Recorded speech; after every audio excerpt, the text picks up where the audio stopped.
Assalamualaikum warahmatullahi wabarakatuh. Alhamdulillahirabbil alamin.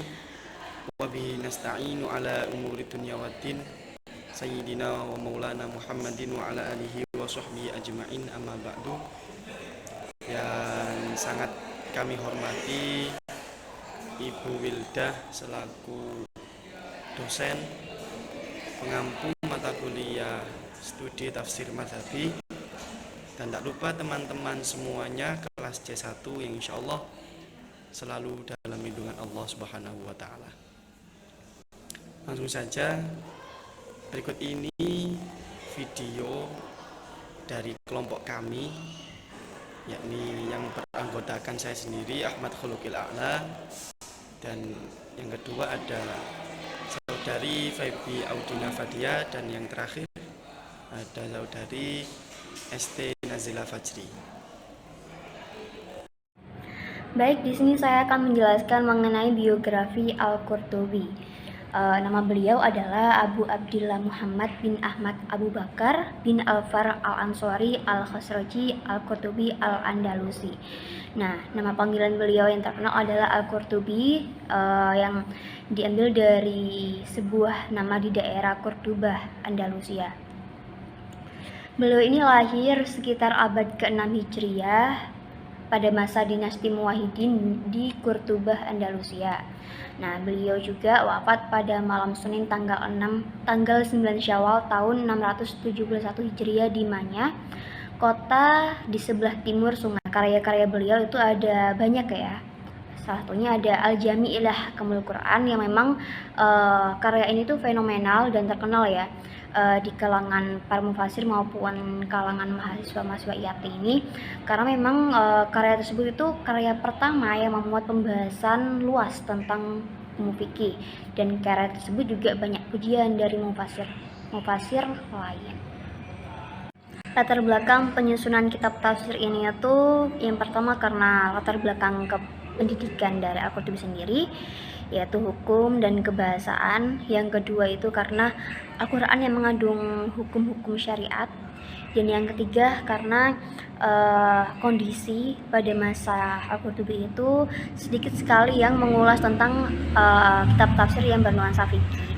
Oleh karena itu Al-Qurtubi ini tuh berhasrat besar ya untuk bisa menyusun kitab tafsir yang bernuansa fikih dan bisa menampilkan pendapat-pendapat mazhab lain serta hadis-hadis yang relevan sesuai masalah yang dibahas. Guru-guru dari Imam Al-Qurtubi ini itu ada Abu Ja'far Ahmad, Rabi bin Muhammad, Abu Muhammad Abdul Wahab, Abu Amir Yahya, dan lain sebagainya. Namun di sini saya hanya menampilkan keempat ini karena memang keempat ini merupakan guru-guru yang sangat berpengaruh dalam keilmuannya. Lalu untuk muridnya ini ada Sihabuddin Ahmad, yaitu anaknya sendiri, ada Abu Ja'far Ahmad dan Ismail bin Muhammad Khurastani. Tentang keunggulan dan kekurangan tafsir Al-Qurtubi, lalu metode dan corak penafsirannya. Nah, keunggulan kitab tafsir Al-Qurtubi di sini beliau menghimpun ayat, hadis, dan aqwal ulama pada masalah-masalah hukum, kemudian ditarjih salah satu di antara aqwal tersebut. Terus yang kedua, syarat dengan dalil-dalil akli dan nakli. Yang ketiga, tidak mengabaikan bahasa Arab, syair Arab, dan sastra Arab. Untuk kekurangan kitab tafsir Al-Qurtubi, di sini Al-Qurtubi banyak mencantumkan hadis-hadis dhaif tanpa diberi komentar atau catatan keterangan, padahal Al-Qurtubi tersebut merupakan seorang muhaddis atau ahli hadis. Dan bahasan metode dan corak penafsiran menurut Al-Farmawi itu ada 4. Yang pertama tahlili, karena beliau menjelaskan seluruh aspek yang dikandung oleh ayat-ayat Al-Quran. Kemudian yang kedua ijmali, yang hanya menjelaskan pengertian secara besarnya saja. Yang ketiga muqaron, menjelaskan ayat-ayat Al-Quran berdasarkan apa yang pernah ditulis oleh mufasir sebelumnya dengan membandingkannya. Yang keempat, maudhu'i, mengumpulkan ayat di suatu topik tertentu kemudian ditafsirkan. Nah, itu menurut pandangan Al-Farmawi. Kalau menurut pandangan ulama-ulama lainnya, kita simpulkan bahwa metode yang digunakan Al-Qurtubi ialah metode tahlili, karena Al-Qurtubi menjelaskan seluruh aspek yang terkandung dalam ayat-ayat Al-Quran dan mengungkapkan segenap pengertian yang dituju. Untuk corak yang digunakan tafsir karya Al-Qurtubi ini masuk ke dalam tafsir yang mempunyai corak laun atau fikih, sehingga sering disebut tafsir ahkam karena dalam menafsirkan ayat-ayat Al-Quran lebih banyak dikaitkan dengan persoalan hukum atau masalah-masalah hukum. Sekian, terima kasih. Baik, penjelasan berikutnya mengenai contoh penafsiran Al-Qurtubi. Jadi para pengkaji tafsir memasukkan karya Al-Qurtubi ini ke dalam tafsir yang mempunyai corak fikih, sehingga seringkali disebut dengan istilah tafsir ahkam. Karena memang dalam menafsirkan ayat-ayat Al-Quran, Imam Al-Qurtubi ini lebih banyak mengaitkan dengan persoalan-persoalan hukum. Untuk contoh yang pertama, yakni tafsir surah Al-Fatihah, Al-Qurtubi menerangkan kandungan surah Al-Fatihah secara keseluruhan. Dalam kitab tafsir Al-Qurtubi, beliau menerangkan dan membagi penjelasan surah Al-Fatihah ini menjadi 4 bab. Isi dari bab 1 yakni Al-Babul Awwalu fi Fadhailiha wa Asma'iha. Bab 1 ini Imam Al-Qurtubi membagi pembahasannya, yaitu tentang keutamaan surah Al-Fatihah dan nama-nama lain dari surah Al-Fatihah. Kemudian yang menarik dalam bab 4 ini, maksudnya dalam bab 4, beliau Imam Al-Qurtubi menjelaskan surah Al-Fatihah ini ayat per ayatnya dan diterangkan dari maknanya, aspek qiraahnya, kemudian dari aspek i'rabnya. Ciri khas dalam penafsiran Al-Qurtubi, beliau ini seringkali membagi ayat-ayat tersebut dalam beberapa bab atau masalah.